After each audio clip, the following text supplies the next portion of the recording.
Assalamualaikum warahmatullahi wabarakatuh. Sebelumnya perkenalkan, nama saya Danes Pati dari kelompok 3 dari kelas 2025 Internasional. Pada kali ini saya akan presentasikan presentasi bahasa Indonesia saya tentang materi kesantunan berbahasa di lingkungan kampus. Sebelumnya saya ucapkan terima kasih kepada Ibu Destinar Aditama selaku dosen dari mata kuliah Bahasa Indonesia. Lanjut ke latar belakang untuk yang pertama. Oke, pertama, bahasa merupakan alat utama komunikasi kita di lingkungan sosial, khususnya dalam lingkungan kampus. Interaksi ini terjadi antara mahasiswa, dosen, dan tenaga pendidikan maupun orang lain. Dengan cara berbicara kita mencerminkan sikap dan etika seseorang. Ketidaksantunan dapat menimbulkan kesalahpahaman atau konflik. Kemudian, kesantunan berbahasa diperlukan juga untuk menciptakan suasana akademik yang harmonis dan profesional di dalam lingkungan kampus. Pada slide ini saya ingin menjelaskan tentang pentingnya kesantunan dalam bahasa. Kesantunan dalam berbahasa mencerminkan karakter kedewasaan seseorang. Dari kita berbicara, orang lain juga bisa menilai sikap dan kepribadian kita. Bahasa yang sopan membantu menciptakan komunikasi yang nyaman, mengurangi konflik pastinya ya, serta membangun rasa saling menghormati, menghargai, terutama dalam lingkungan akademik profesional gitu.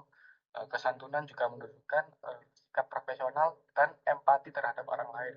Jadi kalau misal kita sopan kepada orang lain pun juga respect lah kepada kita. Karena itu cara kita menyampaikan pesan sangat menentukan bagaimana pesan tersebut diterima oleh orang lain. Bagaimana kita dinilai dari sudut pandang orang lain juga. Pada slide ini saya akan membahas tentang tuturan berbahasa kepada dosen. Yang pertama, meminta permohonan izin. Selamat pagi Bapak atau Ibu, mohon izin saya tidak dapat mengikuti perkuliahan hari ini dikarenakan kondisi kesehatan yang kurang baik. Saya akan tetap mempelajari materi yang disampaikan. Terima kasih atas pengertiannya. Yang kedua, permintaan bimbingan. Mohon izin Bapak atau Ibu, apakah saya diperkenankan untuk melakukan konsultasi terkait revisi tugas pada jam bimbingan? Yang ketiga, penyampaian pendapat.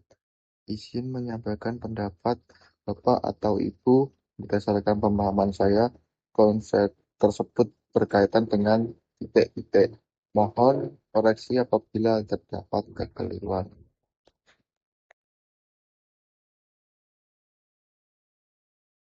Selanjutnya ada tuturan kepada tenaga kependidikan. Yang pertama, itu permintaan informasi. Contohnya seperti, selamat siang Bapak atau Ibu.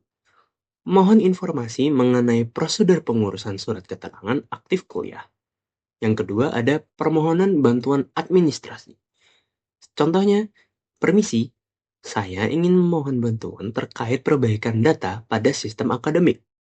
Yang ketiga ada konfirmasi layanan. Contohnya, mohon izin bertanya, apakah layanan administrasi hari ini beroperasi sampai pukul 15.00 atau pukul 3 sore? Pada slide ini dijelaskan contoh kesantunan berbahasa kepada sesama mahasiswa. Contoh yang pertama adalah saat meminta bantuan. Contohnya, halo, bolehkah saya meminta tolong untuk mengirimkan materi kuliah tadi? Terima kasih.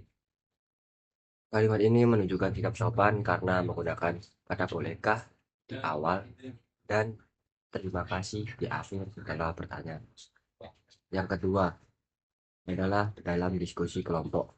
Contohnya, menurut saya, bagian ini perlu ditambahkan. Contoh agar lebih mudah untuk dipahami. Bagaimana pendapatmu? Kalimat ini menunjukkan cara menyampaikan pendapat tanpa memaksakan, serta tetap menghargai pandangan orang lain. Yang ketiga adalah mengingatkan dosen dengan sopan. Contoh, teman-teman jangan lupa tugas dikumpulkan sebelum pukul 23.59. Tetap semangat ya. Kalimat ini terkesan tidak memerintah, tetapi lebih bersifat mengingatkan dengan cara yang baik. Dari contoh-contoh tersebut dapat disimpulkan bahwa kesantunan berbahasa antar mahasiswa dapat diterapkan dengan memilih kata yang tepat dan tetap menghargai satu sama lain. Nah, berlanjut pada manfaat kesantunan kita di lingkungan kampus. Untuk yang pertama, hal ini dapat membangun hubungan yang baik antara dosen dengan mahasiswa. Kemudian juga menciptakan suasana belajar yang kondusif, meningkatkan kepercayaan dan kerjasama dan menumbuhkan budaya saling menghargai. Terakhir, kita sampai pada slide kesimpulan. Jadi, kesimpulannya, kesantunan berbahasa memiliki peran penting dalam menciptakan komunikasi yang harmonis dan baik dalam lingkungan kampus maupun sosial. Kemudian, penggunaan bahasa yang sopan, jelas, dan menghargai lawan tutur dapat mempererat hubungan antara mahasiswa, dosen, dan tenaga kependidikan. Dengan menerapkan santunan berbahasa, suasana akademik yang profesional, nyaman, dan saling menghargai dapat terwujud sehingga mendukung kelancaran proses belajar dan juga serta membentuk karakter sivitas akademika yang beretika.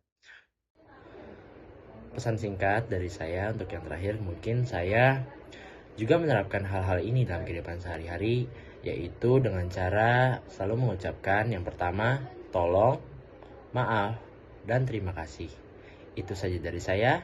Saya Danes Pandaraswati mengucapkan terima kasih atas waktu dan tempat dan juga telah memperhatikan presentasi kami kali ini. Kurang lebihnya mohon maaf. Wassalamualaikum warahmatullahi wabarakatuh.